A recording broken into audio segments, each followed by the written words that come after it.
When our quiet world is suddenly shattered, we can only hope that we're prepared to respond quickly to the emergency. For Jennifer Wellborn, that moment came on the afternoon of July 15th, 1990, outside her home in Guthrie, Kentucky.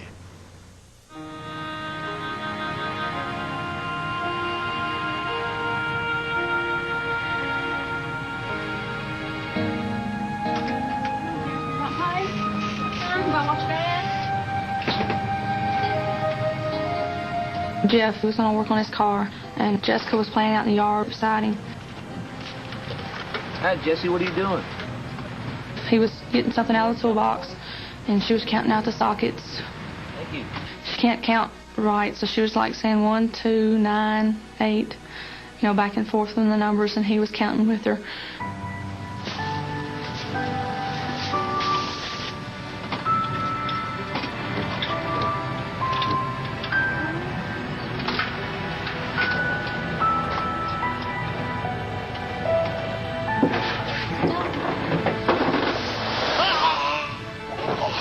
I heard him squeal, so I looked back over towards him. He was struggling, trying to push the car away from him, and all of a sudden it rolled the rest of the way down on his neck and head and chest, and he just stopped moving, just all at once, just laid still.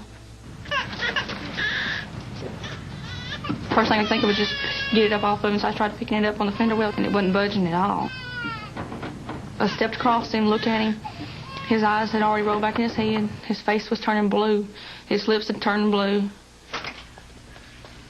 I ran back in the house, trying to get some help.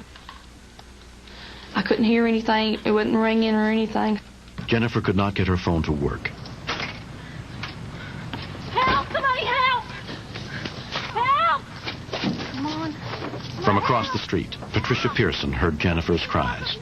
I come out of the house, and I went around the car, and her husband was up under the car, and we was trying to lift it off of him, and we couldn't. And I felt bad because he was just laying there. He was just lifeless.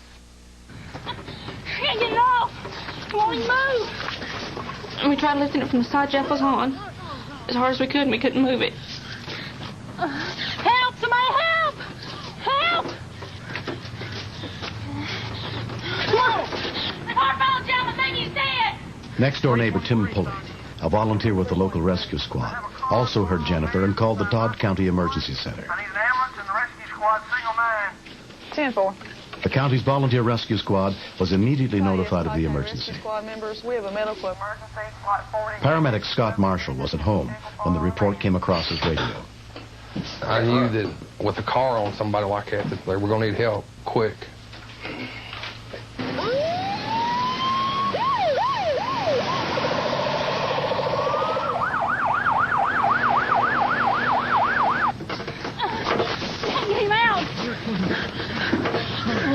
He had a pulse, but he wasn't breathing. And I thought his neck was broke, and with no movement, nothing. I thought, well, he's dead, and there's nothing I can do for him. Tim said, I can't get it up. I said, we've got to do something. I can't leave him here. And Jessica just kept hollering for her daddy. Oh, not working. You got to stop it. I went around the front of the car, and that's when I looked down up under the car and saw the jack. He's heavy. No. Oh, not like that. Keep pulling. Tim said, I'm going to try this. He was jacking it up. It wouldn't move. I said, it's not moving it. It's not moving it at all. No. Oh, God, yeah. I jacked it up as far as it'd go, and about all it's done is jack the car up about 2 inches. I kept screaming, can you get him? Can you get him? Is he out? Can you get him now? And she kept saying, no, no, no. No, no, no! I just pulled as hard as I could trying to get him out, and I still can't get him out. It was just so tight. The way I looked, his neck wasn't even an inch thick. Anything? No. No, it's not moving. I reached up on the front fender, and I pulled down. Now? No.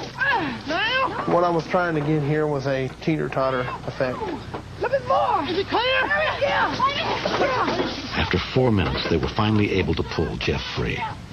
He wasn't breathing, and his face was just solid blue. Even his lips were blue. And I couldn't find a pulse in his neck or in his wrist, and I just thought he was dead. Come on, breathe, Jeff. Come on, breathe. Breathe. I knelt down in front of him, and I reached over and I grabbed his head and held it, because I just knew anything like that, he had to have something broke in his neck. Well, I can't make it without you. Come on, Jeff. Come on, breathe. And he just took the aggressive air by himself. Jeff, Sam, can you hear me? I had worked in a hospital before, and I knew that he was going to go into shock.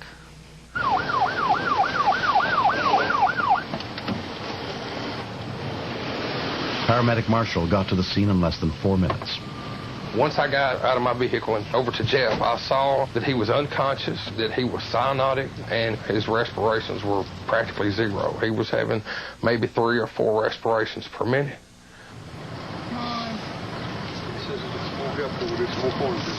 Breathe. He never did gain consciousness the whole time I seen him. He was just gurgling, like he was gurgling on blood. They just kept saying, he's going to be okay, he's strong, he can handle it. And I said, I don't know this time.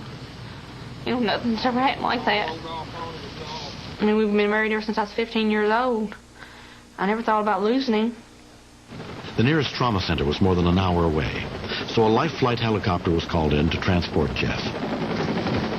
One of the ambulance drivers said you can't go with him. I said, no, I've got to be with him. I thought if he died before I got over there, you know, I'd never see him again. But there was no room for Jennifer on board the helicopter, so Jeff's parents drove her the 50 miles to Vanderbilt University Medical Center. I asked, you know, where was he? And they say he's here. They're working on him. They had given him a shot to paralyze him, and they were running a CAT scan. There was, you know, a good chance there would be brain damage. Jeff was moved to ICU and put on a respirator to help keep him alive. After 2 days, there was still no sign of improvement. Jeff, can you hear me? No, I was standing there beside his bed. Can you hear me, baby? He opened his eyes, and he held his arms up like he was cradling the baby. The kids? I said, the kids? He said, yeah. He shook his head, and I said, the kids are fine. They're at my dad's. They're going to be okay. We just got to worry about getting you okay. You're going to be just fine. I thought he was lucky not to have died on the scene. So anybody this lucky's got to make it. You know, anybody that's got a next-door neighbor that can bench press a Trans Am's got a chance. Within a week, 24-year-old Jeff Wellborn was released from the hospital. In the months after the accident, he and his wife Jennifer grew close to their neighbor and rescuer, Tim Pulley. If he hadn't been there, Jeff wouldn't be here today. The kids wouldn't have no daddy, and I wouldn't have no husband. What class would the spelling be? Yep. You know, he's a great big guy, but he's got a great big heart, or he wouldn't even care enough to come out. Okay. Well, I was made this size for some reason. Maybe that was it. I went and took a nickel for a pound of it that day. It's only the sun and the moon. What's the name of Rick? I shook his hand when I got out of the hospital. Told him what good deed he done. If there'd been anybody else around there, I don't believe they'd came out and helped. But I'm glad he did. What superhero? I think when people are in a hurry and trying to work on something and don't take the right safety precautions, that this type of accident's going to continue to happen. If you're going to work on your own vehicle, use some common sense. You know, secure the vehicle, scotch the vehicle, keep it from rolling back.